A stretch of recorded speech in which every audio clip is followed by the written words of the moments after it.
And wildfires burning on both sides of the Hudson River. And tonight we have learned a first responder has died fighting the flames. We have team coverage of the fires and the drought that's fueling it all.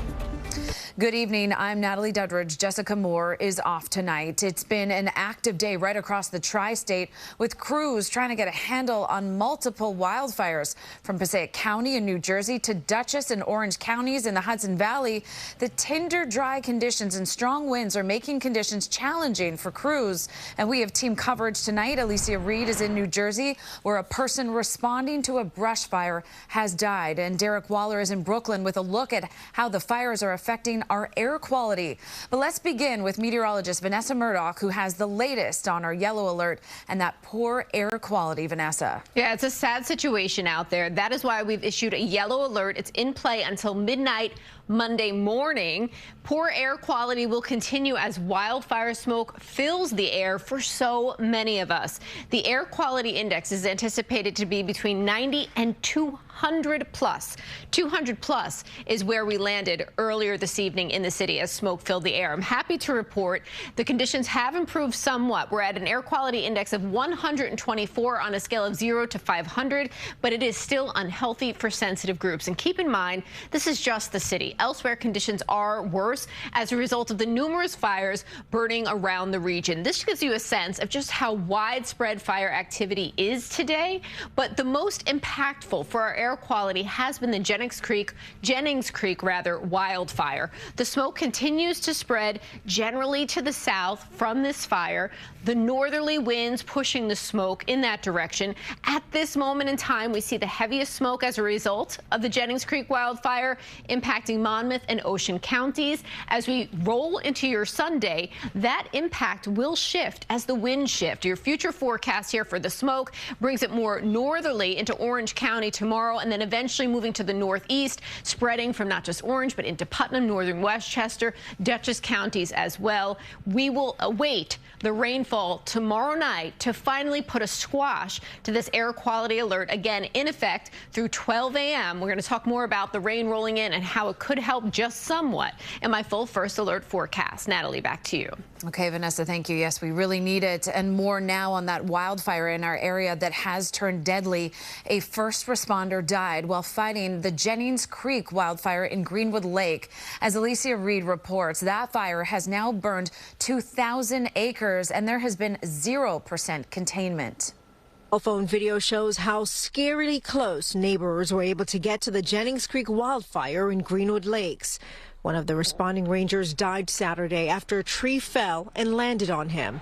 Eastern Dutchess County Fire and Rescue says he was airlifted to the hospital but did not survive. It's scary. If the wind starts going this direction south, it's going to come over the ridge, and then the problem is over to the right here is all the residential housing. The wildfires in the area of Greenwood Lake Turnpike and East Shore Road in West Milford and also Orange County, New York. This family rushed over to help their son move trailers and equipment to make sure nothing got damaged by the fire. We're just trying to make sure that this is safe, and then once we clear that out, we have a lake house at the south part of the lake here.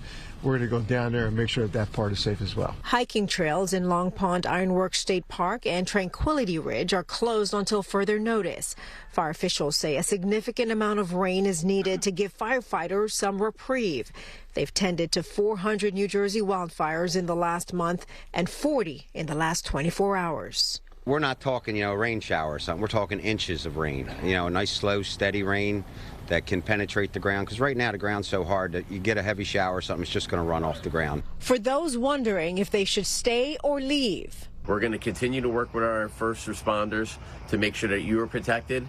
If, God forbid, you are in a situation where we have to evacuate you, we will let you know. So far, the name of the forest ranger has not been released. Meanwhile, the cause of this fire is still under investigation. In Greenwood Lakes, Alecia Reid, CBS News, New York. And an update now on a wildfire in Jackson, New Jersey. Investigators say it was caused by a shotgun round containing magnesium. A 37-year-old man is charged with arson after shooting the round at the Central Jersey Rifle Range on Wednesday. The fire has now burned 350 acres. Authorities say firing that type of tracer ammunition is prohibited in New Jersey. And the dry, windy conditions have prompted Mayor Eric Adams to ban grilling in New York City parks. There's also concerns here about the air quality. Derick reports from Brooklyn. And here outside Prospect Park, 24 hours after firefighters extinguished that 2-alarm brush fire, it actually still smells pretty smoky out here. In fact, the air quality index readings have been elevated all day long. A hazy sunset Saturday night along the Belt Parkway from burning wildfires across the area. In the Bronx, firefighters in Van Cortlandt Park snuffed out a brush fire that started shortly after 3 p.m. And in Brooklyn, another wildfire around 2:30 in Garrettson Beach. There were no reports of any injuries, but neighbors like Thomas Myers were still concerned. This dry area used to be a marsh, but it's not so moist anymore, I guess. It's not unheard of, but it's definitely happening more often. This was a scene around 7 o'clock tonight as firefighters wrapped up, and the air quality was nearing its worst. In fact, you can see it for yourself. The air quality index tonight at 190. That's considered unhealthy, and you can see it's right on the edge there with that purple. That is very unhealthy. But protecting yourself is simple. Just been trying to keep the windows closed generally. So just how bad is wildfire smoke for our health?